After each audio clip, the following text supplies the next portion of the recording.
ክብራትና ክብራን እንዴት ናችሁልኝ? ዛሬ ደግሞ በስብሐት ገብረ እግዚአብሔር ከ1966 እስከ 2003 ዓመተ ምህረት ድረስ በጋዜጣዎች ላይ ሲያሳትሟቸው የነበሩትን መጣጥፎች በአንድ ላይ አካቶ የያዘውን የትረካ ጥበብ የተሰኘውን መጽሐፍ ገጽ 108 ላይ 8 ብሎ ይጀምራል። ገብረየስና ወልደየስ ይላል።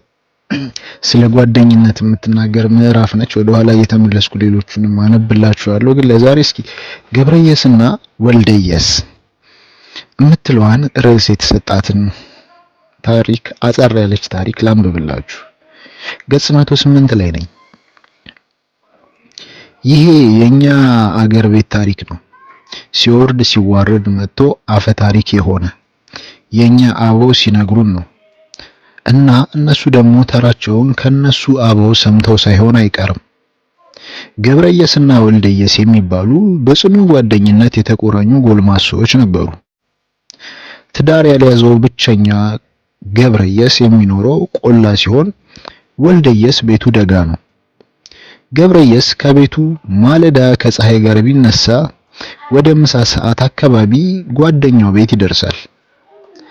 ከቤቱ ሜዳውን ለአንድ ሰዓት ያህል ከሄደ በኋላ ዳገቱ እጅግ የሚያደክም ተራራ ወጥቶ በእግር ነው። አጋሰስ ሊወጣው አይችልም። እንግዲህ አድማጮቼ አጋሰስ ማለት የፈረስ ዝርያ ነው እና ፈረስ ሊወጣው አይችልም እንደማለት ነው። ቤቱ ይደርሳል። ምስኪን ገብረየስ ቆለኛው በጣም ክፉ ወባ ነበረችበት። ያውም ወላ ኪኒና ወላ ክትባት ወላ መርፌ ደርሶባት የማያውቅ የጥንት ዘመን ወባ። ጓደኛው ደርሶ ምሳ ተበልቶ ገና ወሬ ተለዋውጠው እንኳን ሳይጠግቡ ያቺ ምቀኛ ወባው ትነሳበታለች፣ ታንቀጠቅጠዋለች፣ ታንዘፈዝፈዋለች፣ ጥርሱን ታንቀጫቅጨዋለች። ይህን ጊዜ ጓደኛው ወልደየስ ገብረየስን ቤት ለመጠበቅና ጧት ከብቶቹን ከበረት ለማስወጣት ወደ ቆላ ይወርዳል። ገብረየስ ወንደላጤ ነው ብለናል። እንግዲህ ታሪኳ የምትጀምረው እዚህ ጋር ነው። ደግሜ ላንብባት እቺን አንቀጽ። ይህን ጊዜ ጓደኛው ወልደየስ የገብረየስን ቤት ለመጠበቅና ጧት ከብቶቹን ከበረት ለማስወጣት ወደ ቆላ ይወርዳል። ገብረየስ ወንደላጤ ነው ብለናል። ገብረየስ ያቺ ወባ ትንሽ ፋታ ስትሰጠው የጓደኛውን ሚስትና 5 ልጆቹን ተሰናብቶ ወደ ቆላው ይመለሳል።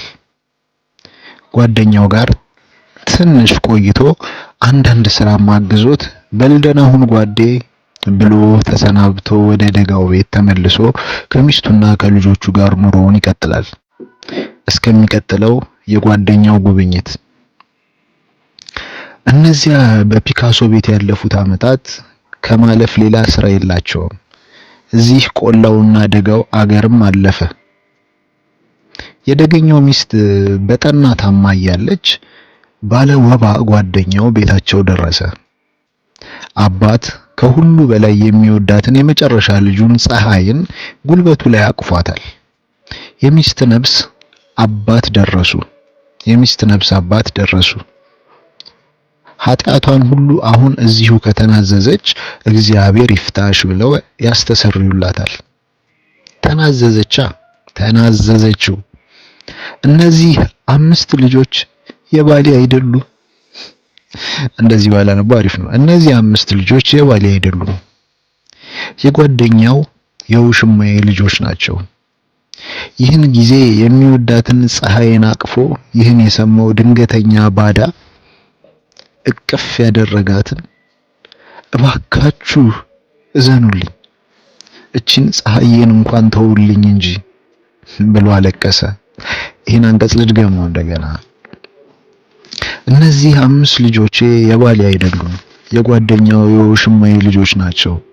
ይህን ጊዜ የሚወዳትን ፀሐይን አቅፎ ይህን የሰማው ድንገተኛ ባዳ